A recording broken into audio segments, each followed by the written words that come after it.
This is TradeFlow News, bringing you relevant news and insights from around the world.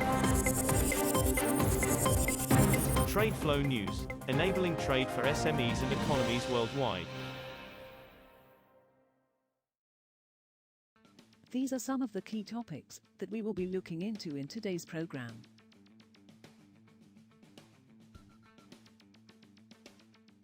First, let's take a look at the overnight headlines which are impacting the commodity markets. U.S. oil refiner PBF Energy is closing out one of the best financial years in its history. A wild bounce back from the brink in April 2020 when fuel demand and gasoline prices cratered during the pandemic and the company's value swooned lower than what it had just paid to buy a California refinery. PBF's stock fell by so much that at one point the company was valued at less than the $1 billion it paid for the refinery. Now, the refining company is basically debt-free, and year-to-date its share price has soared 400% even during a bear market on Wall Street. While the coronavirus pandemic and Russia's invasion of Ukraine upended worldwide energy markets, the biggest U.S. refiners have emerged stronger and leaner than before the outbreak. Whether they can repeat that performance in 2023 is another story. Oil prices steadied on Thursday after early declines as the dollar firmed, while the possibility of further increases to interest rates by central banks also heightened demand concerns. Brent crude futures rose 14 cents, or 0.2%, to $82.84 a barrel by 10:55 GMT, and U.S. crude futures added 1 cent to $77.29. Gains in the dollar weighed on prices. A stronger dollar can weaken oil demand because it makes the commodity more expensive for those holding other currencies. Moving on to the top news in the energy sector. German Chancellor Olaf Scholz said he is optimistic that European Union leaders will make progress in talks on tackling high energy prices at their meeting in Brussels on Thursday. "I am sure that we will find agreement in some more issues on the sidelines today so that we will eventually reach overall agreement," he told reporters, adding, "We are very close on reaching a deal." EU Energy's ministers earlier this week failed to reach an agreement on the issue of setting a cap on gas prices, as Germany in particular took a cautious stance on the matter.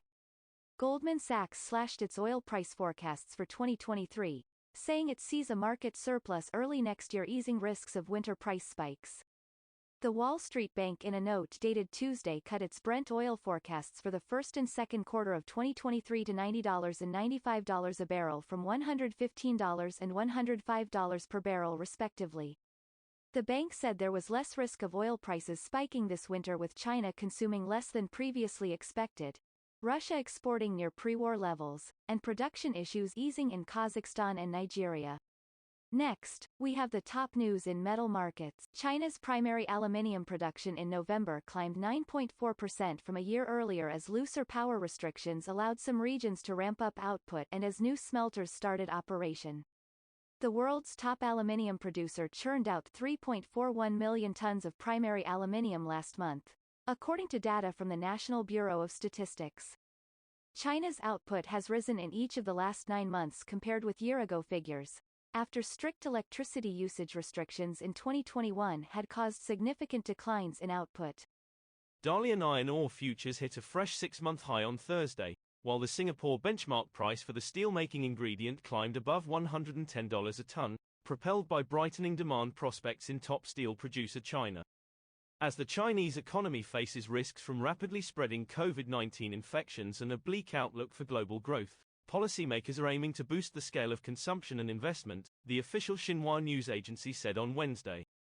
Boosting domestic demand will help China to pursue higher quality economic growth and cope with external risks, Xinhua said, citing the 2022 to 2035 plans issued by the cabinet.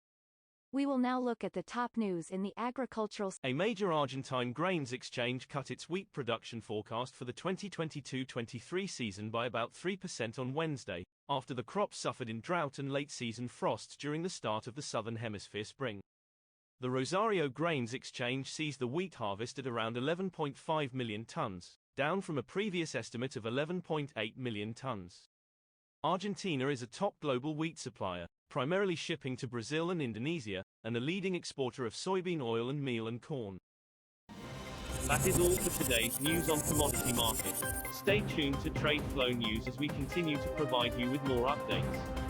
We also invite you to follow us on Twitter at TradeFlow News, which allows you to watch our program on your mobile device or desktop to receive information from there.